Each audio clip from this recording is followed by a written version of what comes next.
원래 경찰 조사를 받으려고 했던 그날에 이 3차 범행을 한 거예요. 그 다음에 잔인성이 문제인데, 지금까지 우리가 알고 있는 잔인성은 미성년자를 대상으로 한 성폭행이라든지 토막살인이라든지 그런 지금 비판이 있죠. 그래서 누구는 공개하고 누구는 공개 안 하고 이게 너무 일관되지 않아서 일본 같은 경우에 보면은 신상정보 공개 제도라는 게 딱히 없어요. 명문적으로. 모텔 연쇄살인, 그러니까 연쇄살인이라는 게 요즘에는 그렇게 흔치는 않잖아요. 그래서 이걸 조금 다뤄주셨으면 좋겠어가지고. 연쇄라는 말이 준 파괴력이 되게 크죠. 3월 8일 맞는지 모르겠다. 3월 8일 날 신상 정보가 공개된다 이렇게 되면서 다시 이게 재점화가 된 것 같아요. 사실은 2월 달에 올해 2월에 그 체포가 바로 됐기 때문에 그 사람들이 이제 체포됐구나 이러고 안도하고 또 그 범행 사실에 놀라고 이제 그런 게 한 차례 물러갔는데, 그 이후에 사적으로 막 이제 신상 공개가 되면서 인터넷으로 그 피의자의 개인 SNS 계정 사람들이 갑자기 다 찾아가가지고 거기 있는 얼굴이랑 이런 게 이미 다 공개가 된 상태였어요. 그런 와중에 신상공개심의위원회에서 공개를 결정했고 3월 8일 날부터 한 달간 이제 공개될 예정까지 되었는 사건인데, 도대체 이 사건이 뭐냐? 지금은 대부분 다 아시겠지만 좀 이제 파편적으로 아시는 것 같아요. 이거는 피해자가 2명이고 또 어떻게 보면 상해까지 합하면 피해자가 3명 지금 밝혀졌고, 수법이 되게 잔인해요. 생각보다. 이게 뭐 고문 아니면 뭐 토막은 그런 게 잔인성이라고 생각하지만 저는 이것도 되게 잔인하다고 생각해. 작년으로 거슬러 올라갑니다. 작년 12월에 일단 1차 사건이 발생을 하는데, 본인 남자친구를 상대로 실험을 한 것 같아. 숙취 해소제인가 아니면은 뭐 건강보조제인가 거기 약품을 섞어가지고 건넸다는 거잖아요. 그걸 마시고 정신을 잃은 남자친구, 다행히 119에 응급 호송이 돼가지고 그런데 이제 남자친구의 가족이 이상하게 여겨서 신고를 해요. 이상하다 해서 신고를 하고, 피의자는 알지 못하는 상태에서 수사가 진행됐어요. 그런데 이제 1월 말경에 2차 범행 대상을 물색을 해서 그 나이트에서 만난 남자와 같이 모텔에 들어간 다음에 혼자 나오죠. 그 후에 그 남자는 사망한 채로 발견이. 그 다음에 2월 6일 날 또 같은 범행이 일어나는데, 다시 같은 범행 수법으로 나이트에서 만난 남성과 모텔에 들어갔다가 또 혼자 나오죠. 근데 두 번째가 좀 충격이었어. 두 번째는 모텔에 들어갔다가 이제 또 똑같이 그 뭐 숙취 해소제 음료에다가 향정 물질을 타가지고 건넸는데 그걸 마시고 이제 정신을 잃었고, 그 정신을 잃은 이후에 그 해당 남성 피해자의 핸드폰으로 치킨 22마리? 22세트인가 11세트인가 그걸 시켜가지고 그걸 싸갖고 갔다는 거 아니에요? 우리 일반인의 상식으로는 이해하기 힘든 그런 행각을 벌이기도 했어요. 그런데 여기서 너무 신기한 게 있는 게, 사실도 굉장히 수사 과정에서 많이 고려됐을 거라고 생각하는데, 1월 말에서 그 2월 초 사이에 그 첫 번째 사건 신고돼가지고 수사가 진행 중이라고 했었잖아요. 거기서 참고인 조사를 받으라고 연락을 이미 받은 거야. 그런데 그날 경찰 측에서 뭐 내부적인 사정으로 연기를 한 거야. 원래 경찰 조사를 받으려고 했던 그날에 이 3차 범행을 한 거예요. 야, 이거는 일반인의 상식으로는 이해하기 힘들죠. 어떻게 할 것 같아? 보통 본인이 아무리 이제 피의자가 아니고 참고인의 신분이라지만 그러니까 첫 번째 범행으로 인해서 지금 신고가 들어간 상태에서 참고인으로 출석 요구까지 받은 상황에 또다시 범행을 저질렀다? 완전 계획 범죄 아니에요? 완전히 계획일 뿐더러 대범하죠. 보통의 사람이라면 도망가기 바쁘지 않아? 아니면 어쨌든 뭐 향후에 어떤 뭐 도주 계획이라든지 아니면 일단은 뭐 수사를 어떻게 받아야 될지, 최악의 경우 본인이 이제 체포될 수 있으니까 더 범죄를 만들지 않겠지. 본인이 죄명에 추가될 거니까. 그런 상황에서 또 했다. 저는 두 가지 중에 하나라고 보는데, 하나는 진짜 사이코패스여서 한 명이라도 더 죽이고 가야겠다 이런 마음이었을 수 있고, 두 번째는 실제로 지금 이 여자가 주장하고 있는 것처럼 본인 지금 살해 고의 부정하고 있잖아요. 죽을 줄 몰랐다 이렇게 주장하고 있는 것처럼 죽을 줄 몰랐던 거예요. 그래서 그 전에 남자도 죽을 줄 몰랐고 죽은 줄도 몰랐고 그래서 한 번 더 본인의 스트레스를 해소하러, 왜냐면 스트레스 상황이니까 참고인 조사 받으라고 하니까. 살인녀가 AI에 막 물어봤었다고도 하더라고요. 뭐 이 정도면 죽나? 뭐 약간. 나도 AI에 물어봤어. 검색해봤어요. 피의자한테 빙의를 해서 똑같이 벤조다이제핀이라는 이제 향정 물질인데 그 정신과에서 처방 쉽게 받을 수 있는 거거든요. 사실 잠이 안 온다, 약간 불면증이 있다면 그걸 좀 가라앉혀주는, 잠들게 하는, 또 불안증을 가라앉혀주게 하는 약물이기 때문에 처방 받을 수 있어요, 일반인도.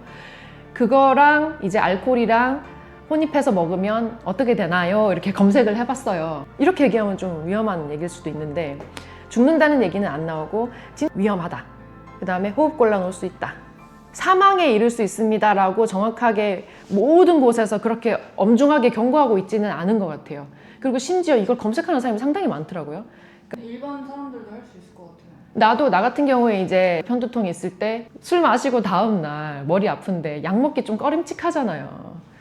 그런 검색을 하긴 하는데, 뭐 이렇게 말하면 정말 피의자가 그냥 일반적인 검색을 했다라고 옹호하는 것처럼 들릴 수 있어서 좀 우려가 되는데, 그런 것은 아니고, 그렇게 검색을 했을 때 사망에 이를 수 있으니 절대 하면 안 됩니다, 이런 건 없어.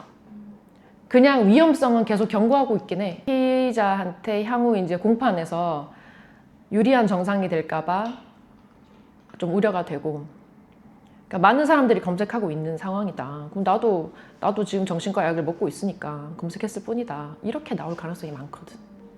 근데 다르지. 뭐냐면 얘는 실행에 옮겼잖아. 그거를 실행에 옮겼고, 그거는 뭐 어쨌든 양형에 충분히 고의성으로 참작이 될 만한 요소죠.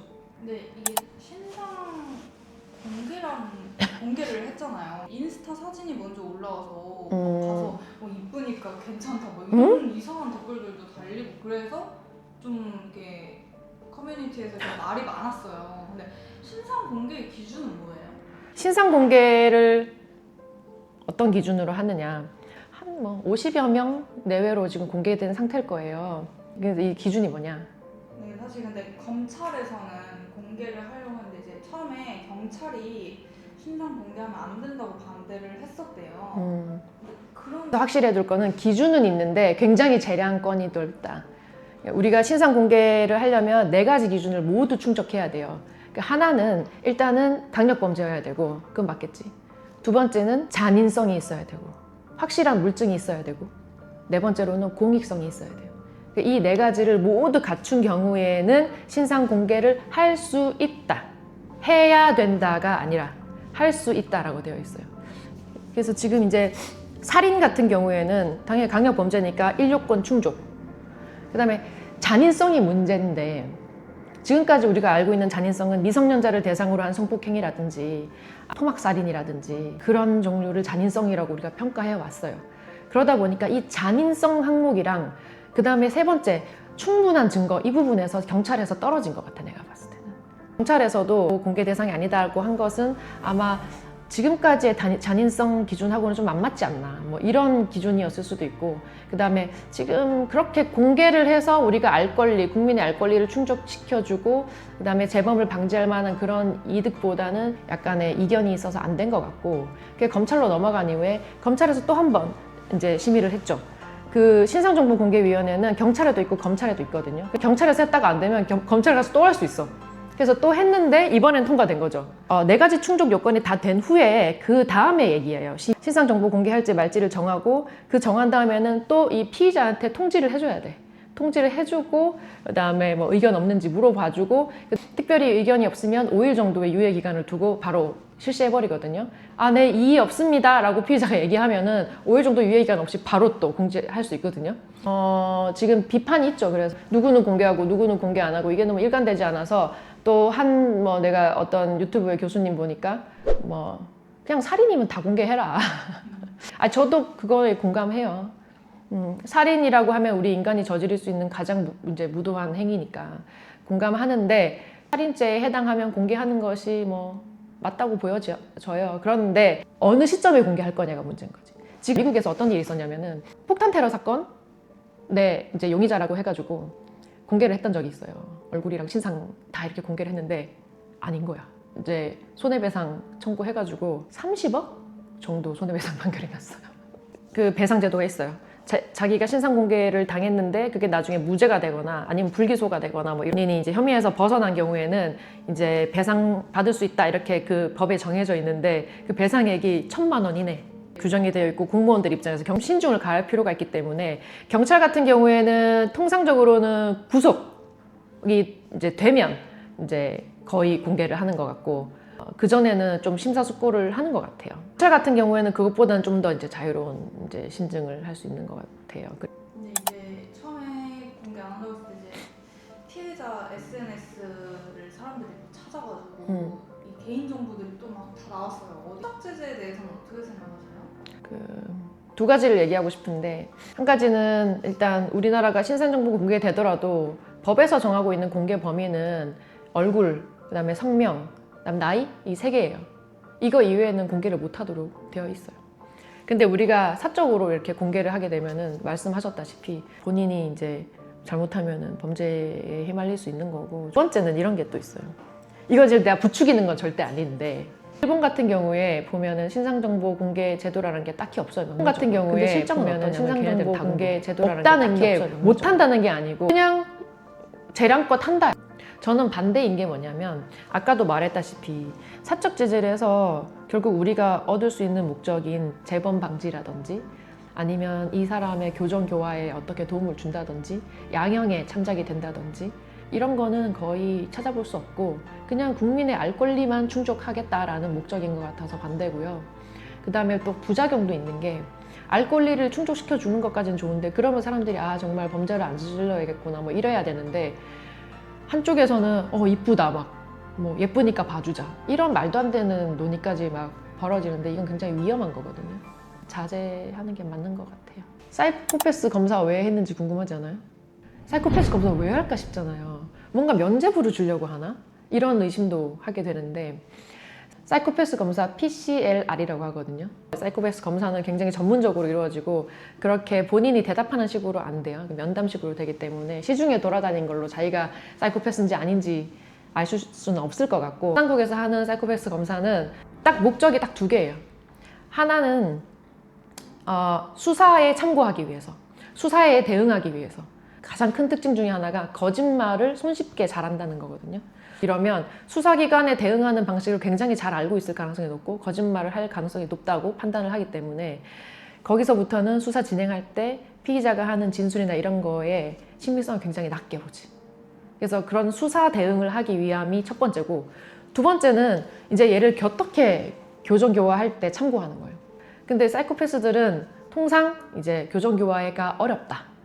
이런 이제 축적된 결론을 가지고 있어요. 사이코패스라는 결론이 나면은 이제 교정교화에 어려운 대상이라는 점을 사전에 인지를 하고 교정시설에 가서 그걸 참고적으로 활용하는 거지. 그래서 그 두 가지를 위해서 검사를 하는 거고 이거를 양형에 참고하거나 뭐 그렇진 않아요. 마치 심신미약자처럼 분명히 주장할 거야. 근데 이제 그거는 받아들여지지 않을 거고 오히려 반대로 실무에서는 어떻게 양형에 참작되냐면은 본인이 잘못한 걸 인정을 잘 못해요. 그렇기 때문에 오히려 그 본인의 그 기질 그대로 드러낸다면은 오히려 양형에서는 반성이 없다. 이걸로 불리한 양형에 참작이 될 것 같아요. 특별한 사정이 없는 한 못 나올 것 같고 지금 계속 치사를 주장하는 것 같아요. 본인이 죽일 고의가 아니고 이제 죽을 줄은 몰랐다 이 주장을 하고 있는데 어떻게 보면은 살인의 고의를 추정을 할 수 있는 상황인데 모든 자료가 공개된 게 아니라서 좀 속다는 금물이지만 많은 분들이 관심을 가져주셔야 될 것 같아요. 아직 재판에 넘어간 거 아니거든요. 신상 공개만 된 상태거든요. 그렇기 때문에 이번에 신상 공개를 통해서 어떻게 보면은 좀 재환기되는 그런 면이 있어서 그거는 환영할 만한 일이고 피해자 가족들이 엄청나게 탄원을 했어요. 신상 공개 해달라고 검찰 단계에 가서 그것도 많이 작용을 한 것 같아요. 사적으로 이렇게 신상 공개를 할 것이 아니라 적절한 절차를 밟아가지고 국민의 힘을 보탤 수 있는 그런 거를 메시지를 우리가 다 같이 줬으면 좋겠어요.